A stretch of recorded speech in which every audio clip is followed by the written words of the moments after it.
मित्रों, क्या आप जानते हैं कि ऐसा कौन सा श्राप है जो समस्त पुरुष जाति को देवी संध्या के कारण मिला है? जब पुरुषों ने देवी संध्या का अपमान किया, तब उन्होंने पुरुष जाति को श्रापित किया कि वे अपनी भावनाओं को व्यक्त नहीं कर सकेंगे। यह श्राप आज भी पुरुषों के जीवन में देखा जा सकता है। मित्रों, चलिए आज के इस वीडियो में हम आपको बताएंगे कि मनुष्य को यह श्राप देवी संध्या ने क्यों दिया था। चलिए इस विषय की चर्चा हम एक महान कथा के माध्यम से करते हैं। एक समय की बात है, देवर्षि नारद कैलाश पर्वत पर भगवान शिव के दर्शन के लिए गए थे। जब नारद वहां पहुंचे तो भगवान शिव ने उनका स्वागत किया और पूछा, हे नारद, आज तुम यहाँ क्यों आए हो? क्या प्रभु ने कोई दिव्य लीला रची है? नारद जी ने उत्तर दिया, हे भोलेनाथ, आप तो संसार के कोने कोने में विराजमान हैं, आपसे कोई बात कैसे छिपी रह सकती है? हे ईश्वर, मैं आपके दर्शन की आकांक्षा लेकर यहाँ आया हूँ। मेरे मन में एक संदेह उत्पन्न हो गया है और मैं इसके समाधान के लिए आपकी शरण में आया हूँ। कृपा करके मेरे इस संदेह को दूर करें। शिव जी बोले, हे नारद, जो भी संदेह तुम्हारे मन में है बेझिझक पूछो, तुम्हारे हर सवाल का उत्तर दिया जाएगा। देवर्षि नारद ने पूछा, हे प्रभु, आज मैं यह जानने के लिए आया हूं कि देवी संध्या कौन थी और उन्होंने मानव जाति को क्या शाप दिया था। मैं देवी संध्या की महिमा सुनने के लिए ही आया हूं। भगवान शिव ने कहा, हे नारद, आज तुमने बहुत ही श्रेष्ठ प्रश्न पूछा है। इस प्रश्न में सारी मानवता के लाभ की बात है। आज मैं तुम्हें देवी संध्या के जन्म की कथा सुनाऊंगा। इस कथा से तुम्हारे सभी प्रश्नों के उत्तर मिल जाएंगे। केवल इसके श्रवण मात्र से ही करोड़ों पाप क्षण भर में नष्ट हो जाते हैं। देवर्षि नारद ने कहा, हे प्रभु, मैं इस कथा को पूरे ध्यान से सुनूंगा, कृपया मुझे वह कथा सुनाइए। फिर भगवान शिव ने नारद को देवी संध्या की कथा सुनाना शुरू किया। हे नारद, जब सृष्टि की उत्पत्ति हो रही थी, तब ब्रह्मा जी कमल के फूल पर आसीन होकर परमात्मा का चिंतन कर रहे थे। वहीं पर उनके हृदय में सृष्टि के निर्माण की इच्छा जाग उठी। उसी क्षण उनके मन में विचार करते हुए एक अत्यंत खूबसूरत कन्या का अवतरण हुआ, जो बेहद सुंदर और मन को भा जाने वाली थी। मन से उत्पन्न होने के कारण वह ब्रह्मा की मानसिक पुत्री बनी। ब्रह्मा जी उस समय ध्यान मग्न थे और ध्यान के दौरान ही उस कन्या का जन्म हुआ, इसलिए उसका नाम संध्या पड़ा। जब ब्रह्मा जी ने उस अति सुंदर कन्या को देखा तो कुछ क्षणों के लिए उनका मन विचलित हो गया। उसके मनमोहक स्वरूप को देखकर ब्रह्मा जी मोहित हो गए और उनके हृदय में कामना का भाव जाग उठा। जैसे ही ब्रह्मा जी ने उस देवी पर कुपित दृष्टि डाली, उस देवी का प्रकाश लुप्त हो गया, जिससे वह देवी संध्या अत्यंत दुखी हुई और वहां से चली गई। हे नारद, ब्रह्मा जी में किसी भी प्रकार का विकार उत्पन्न नहीं हो सकता, परंतु देखो प्रभु की लीला को। उन्होंने अपनी लीला का प्रदर्शन करने के लिए ब्रह्मा जी के मन में विकार भर दिया। उसी विकार के कारण कुछ समय के लिए ब्रह्मा जी के मन में काम भावना जागृत हो गई। प्रभु की ऐसी लीला रचने के पीछे समस्त मानव जाति का कल्याण छिपा हुआ था। ब्रह्मा जी के इस व्यवहार से अत्यंत दुखी होकर देवी संध्या चंद्रभाग पर्वत पर ध्यान करने के लिए गई। वहां जाकर उसे यह चिंता सताने लगी कि वह किसकी तपस्या करे और किस देवता की आराधना करे। इसी सोच में डूबी वह पृथ्वी पर ब्रह्लोहित नाम के सरोवर के पास गई और वहीं खड़ी हो गई। तब महर्षि वशिष्ठ वहीं से गुजर रहे थे। उन्होंने सरोवर के किनारे देवी संध्या को खड़े हुए देखा।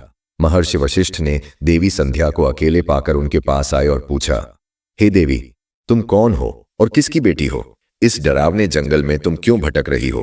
अगर कोई गुप्त बात नहीं है तो कृपया अपना उद्देश्य बताओ। इस पर देवी संध्या ने उन्हें अपने साथ हुई घटना के बारे में बताया और कहा, हे मुनिवर, मैं तपस्या करने के लिए इस पहाड़ पर आई हूं। कृपा करके बताइए कि मैं किसकी तपस्या करूं। मुझे इस पाप से कौन मुक्त करेगा और तपस्या कैसे की जाती है? कृपा करके मुझे उपदेश देकर अनुग्रहित करें। महर्षि वशिष्ठ ने कहा, हे देवी, आप भगवान विष्णु की आराधना करें। स्वयं नमो नारायणाय इस महामंत्र का उच्चारण करते रहे जब तक कि आपको भगवान का दर्शन नहीं हो जाता। साफ वस्त्र धारण कर उत्साह और प्रेम के साथ इस नियम का पालन करें। मौन रहते हुए भगवान का नाम जपते रहे। आपकी भक्ति से खुश होकर भगवान विष्णु अवश्य ही आपको दर्शन देंगे। महर्षि वशिष्ठ ने देवी संध्या को यह उपदेश देकर वहां से प्रस्थान किया। देवी संध्या को तपस्या का मार्ग मिल गया और उनकी खुशी की कोई सीमा नहीं रही। वह बड़ी आनंदित होकर श्री हरि की तपस्या में जुट गई और महर्षि के बताए नियमों का कठोरता से पालन करने लगी। इस तरह उन्होंने सभी नियमों का पालन करते हुए 4 युगों तक अपनी तपस्या जारी रखी। देवी संध्या की व्रत तपस्या और ईश्वर के प्रति अगाध श्रद्धा को देख देवतागण भी विस्मित हो गए। विष्णु भगवान देवी संध्या की तपस्या से बेहद खुश हुए और उन्होंने अपने भव्य चतुर्भुज रूप में प्रकट होकर कहा, हे देवी, उठो, तुम्हारी भक्ति से मैं बहुत प्रसन्न हूं। भगवान विष्णु का यह अद्भुत रूप देखकर देवी संध्या तुरंत उठ खड़ी हुई। उनका स्वरूप हजारों सूरज की चमक के समान था। इस दिव्य रूप को देख देवी संध्या अवाक रह गई। वह सोच में पड़ गई कि आगे क्या करें। उनके हृदय में भगवान की स्तुति की इच्छा जागी, लेकिन वह भगवान के उस रूप को देख मौन हो गई। तब भगवान विष्णु ने देवी संध्या की भावनाओं को समझा और उन्हें दिव्य ज्ञान, दिव्य दृष्टि और दिव्य वाणी का वरदान दिया। देवी संध्या ने फिर बड़े उत्साह से भगवान विष्णु की स्तुति आरंभ की, जिसमें उनकी गहरी भक्ति और समर्पण साफ नजर आ रहा था। संध्या की तपस्या से उसका शरीर बेहद कमजोर हो गया था। तब प्रभु ने उस पर अपनी अमृतम दृष्टि डाली और उसे फिर से स्वस्थ और मजबूत बना दिया। उन्होंने मीठे शब्दों में संध्या से कहा कि वह उसकी तपस्या से बहुत खुश है और उसे अपने मन चाहे वरदान मांगने को कहा। इस पर संध्या ने कहा, हे ईश्वर, यदि आप मुझसे प्रसन्न हैं और मुझे आशीर्वाद देना चाहते हैं तो मैं सबसे पहले यह वर मांगती हूं कि इस संसार के सभी प्राणियों में जन्म के समय से ही काम विकार न उत्पन्न हो। मेरा दूसरा वरदान यह है कि मेरे पतिव्रता धर्म कभी खंडित न हो। और तीसरा वरदान यह कि मेरे मन में मेरे पति के अलावा किसी अन्य पुरुष के लिए कोई भावना न आए। जो कोई भी पुरुष मुझे कामुक नजरों से देखे वह नपुंसक हो जाए। भगवान विष्णु ने उसे वरदान दिया और कहा, आज तुमने संसार के कल्याण के लिए उत्तम वर मांगा है, इसीलिए आज से ही पैदा होने के बाद किसी भी प्राणी में काम वासना का भाव नहीं होगा। मनुष्य की शरीर की 4 अवस्थाएं होंगी, बाल्य, कौमारी, यवन और जरा। मनुष्य को कौमारी अवस्था के अंत में ही काम भाव का उदय होगा। तुम्हारी इस तपस्या से आज मैंने यह मर्यादा स्थापित कर दी है। संसार में कोई भी प्राणी पैदा होते ही काम भावना से युक्त नहीं होगा। तुम्हारे सतीत्व की प्रशंसा तीनों लोकों में होगी और तुम्हारे पति के अलावा जो भी पुरुष तुम्हें काम की दृष्टि से देखेगा वह तुरंत ही नपुंसक हो जाएगा। तुम्हारे पति बड़े भाग्यवान, तपस्वी, सुंदर और तुम्हारे साथ साथ कल्पों तक जीवित रहने वाले होंगे। हे देवी, तुमने जो वर मांगे हैं मैंने वह प्रदान किए हैं।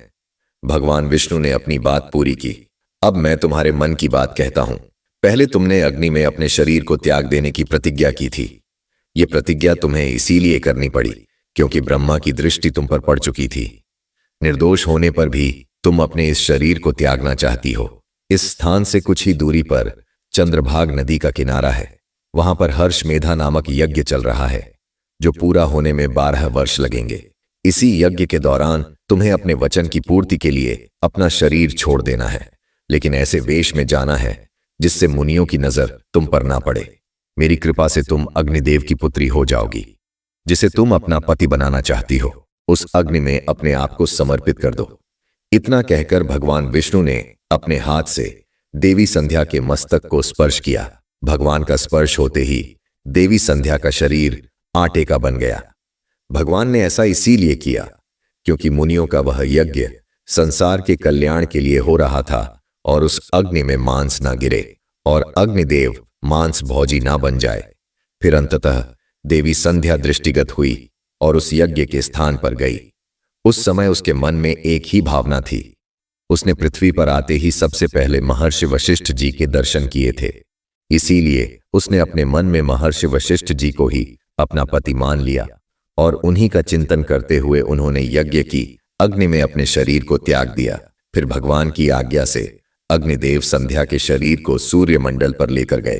फिर सूर्यदेव ने संध्या के शरीर के 2 भाग करके देवताओं और पितरों को प्रसन्न करने के लिए अपने रथ पर स्थापित कर दिया।